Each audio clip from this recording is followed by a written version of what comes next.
خصوصاً علی سید الرسل و خاتم الانبیاء۔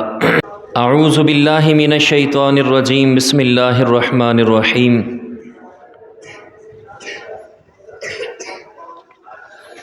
ومن اظلم ممن افترى علی اللہ کذبا او قال اوحی الی ولم یوحى الیہ شیء ومن قال سأنزل مثل ما انزل اللہ ولو ترى اذ الظالمون في غمرات الموت والملائكة باسطوا أيديهم اخرجوا انفسكم اليوم تجزون عذاب الهون بما كنتم تقولون على الله غير الحق وكنتم عن آياته تستكبرون۔ صدق اللہ العظیم۔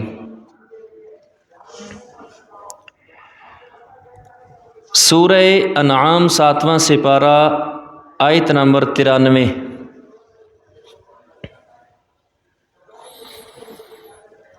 یہ قرآن نازل کیا ہے جو مبارک بھی ہے، مصدق بھی ہے، اور تاکہ تو بستی والوں کو یعنی مکہ والوں کو ڈرائے اور جو اس کے ارد گرد ہیں۔ والذین یؤمنون بالآخرۃ یؤمنون بہ، جن لوگوں کا آخرت پر ایمان ہے وہ قرآن پر ضرور ایمان رکھتے ہیں۔ وہم علی صلاتہم یحافظون، اور وہ نمازوں کی نگہبانی بھی کرتے ہیں۔ یہ پچھلی آیات تک یہ مضمون تھا۔ آگے اللہ فرماتے ہیں ومن اظلم، اس سے بڑا ظالم کون ہے؟ اس سے بڑا ظالم کون ہو سکتا ہے؟ مطلب اس سے بڑا ظالم کوئی نہیں ہو سکتا۔ ممن افترى علی اللہ کذبا، جو اللہ پر جھوٹ باندھے۔ سب سے بڑا ظالم وہ ہے جو اللہ پر جھوٹ باندھتا ہے۔ کون ہے جھوٹ باندھنے والا؟ جو اللہ کے لیے شریک مقرر کرتا ہے، یہ اللہ پر سب سے بڑا جھوٹ باندھ رہے۔ جو یہ کہتا ہے فلاں حاجتیں پوری کرتا ہے، فلاں بیٹیاں بیٹے دیتا ہے، فلاں مشکل کشا ہے، وہ سب سے بڑا ظالم ہے۔ اللہ پر جھوٹ باندھتا ہے۔ اللہ نے کوئی ایسا دعویٰ کسی کے متعلق نازل ہی نہیں کیا، اللہ نے ایسا اختیار کسی کو دیا ہی نہیں ہے۔ تو سب سے بڑا ظالم مشرک ہے۔ او قال اوحی الی ولم یوحى الیہ شیء، اور اس شخص سے بڑا ظالم بھی کوئی نہیں جو کہتا ہے اوحی الیہ، وحی میری طرف بھی کی جاتی ہے، ولم یوحى الیہ شیء، جبکہ اس کی طرف کوئی وحی نہیں کی جاتی ہے۔ اس سے مراد خاص تو مفسرین نے لکھا مسیلمہ کذاب ہے، جس نے نبوت کا سب سے پہلے دعویٰ کیا تھا کہ میں بھی نبی ہوں۔ سب سے بڑا ظالم شخص وہ ہے جو کہتا ہے کہ اوحی الی ولم یوحى الیہ شیء، میری طرف بھی وحی کی جاتی ہے جبکہ اس کی طرف کوئی وحی نہیں کی جاتی۔ امام ابو حنیفہ رحمہ اللہ نے اپنے دور میں یہ فتویٰ دیا تھا،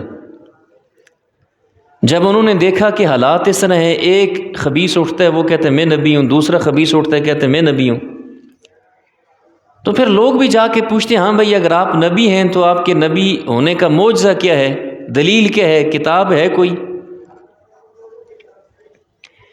تو امام صاحب بڑے زیرک، سمجھدار اور فقیہ آدمی تھے۔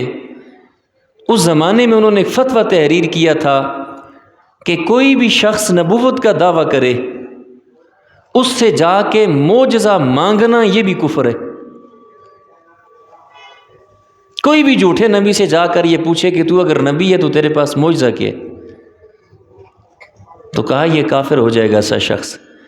فتوے کا مقصد یہ تھا کہ جو جتنے دعوے کریں لوگ جا کر ان سے یہ بات ہی نہ پوچھیں، بس ختم ہو جائے بات ادھر۔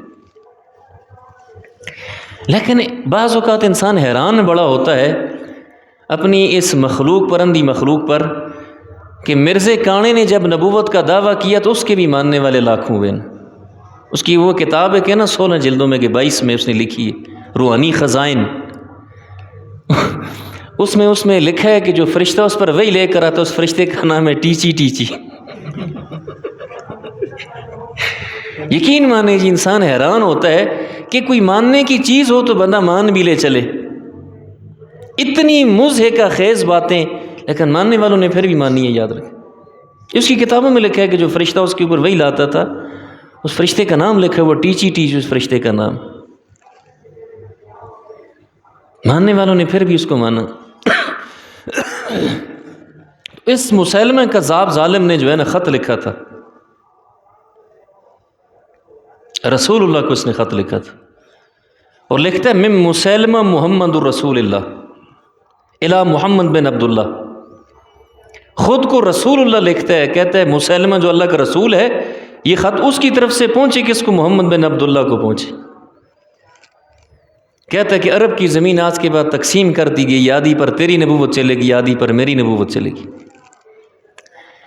رسول اللہ کی رحلت کے بعد ابو بکر صدیق نے 2 تحریکیں اٹھائی تھی، ایک منکرین زکوٰۃ کے خلاف کہ اسی زمانے میں کچھ لوگوں نے زکوٰۃ دینے سے انکار کیا تھا کہ ہم زکوٰۃ نہیں دیتے، تو سیدنا ابو بکر صدیق نے کہا ان کے خلاف جہاد کرو۔ عمر فاروق رضی اللہ تعالیٰ نے کہا تھا کہ ابو بکر حالات خراب ہو جائیں گے، ابھی اس پوزیشن میں نہیں ہے، رسول اللہ کی رحلت نہیں ہوئی ہے۔ ابو بکر نے کہا تھا نہیں، میں زندہ رہوں اور دین کا ایک حرف مٹ جائے ایسا ہو نہیں سکتا۔ جو ایک رسی دینے سے انکار کرے گا، اونٹ کی نکیل میں جو رسی ڈالی جاتی ہے، اگر وہ بھی دینے سے انکار کرے، رب کی قسم اس کے خلاف بھی قتال کروں گا۔ تو منکرین زکوٰۃ کے خلاف پہلا جہاد ابو بکر صدیق نے کی، اور دوسری تحریک جو ابو بکر صدیق نے چلائی تھی وہ اس مسیلمہ کذاب کے خلاف چلائی تھی، جس کو یہ آپ کہتے ہیں نا تاریخ میں پڑھتے جنگ یمامہ۔ وہ جنگ یمامہ یہ تھی جو ختم نبوت کے حق میں اٹھائی گئی تھی کہ یہ مسیلمہ کذاب نے جھوٹا نبوت کا دعویٰ کیا ہے، اس کے خلاف ایک لشکر بھیجا تھا بہت بڑا، اور اس ایک جنگ کے شہداء 1200 ہیں۔ یہ 27 جنگیں جتنی بھی ہوئی ہیں رسول اللہ جس میں خود بحیثیت مجاہد شریک ہوئے، اور غالباً جو سرایہ ہیں جس میں رسول اللہ شریک نہیں ہوئے، لشکر بھیجے ان کو چھوڑ کے، یہ کل مل کے تقریباً 44 جنگیں۔ ان 44 پوری جنگوں میں اتنے شہداء نہیں ہیں جتنے ایک جنگ یمامہ میں شہداء زیادہ ہیں۔ صرف اس ختم نبوت کے مسئلے کی خاطر ایک دن میں 1200 صحابہ کرام شہید ہوئے اس خبیث کے خلاف۔ تو سب سے بڑا جھوٹا مشرک ہے۔ دوسرا جھوٹا وہ شخص ہے جو نبوت کا دعویٰ کرے کہ میرے اوپر بھی وحی کی جاتی ہے، وَلَمْ يُوحَ إِلَيَّ شَيْءٌ وَمَنْ قَالَ سَأُنزِلُ مِثْلَ مَا أَنزَلَ اللَّهُ، اور وہ شخص بھی بڑا ظالم ہے جو یہ کہے کہ میں بھی ویسا کلام نازل کر سکتا ہوں جیسے اللہ نے نازل کیا۔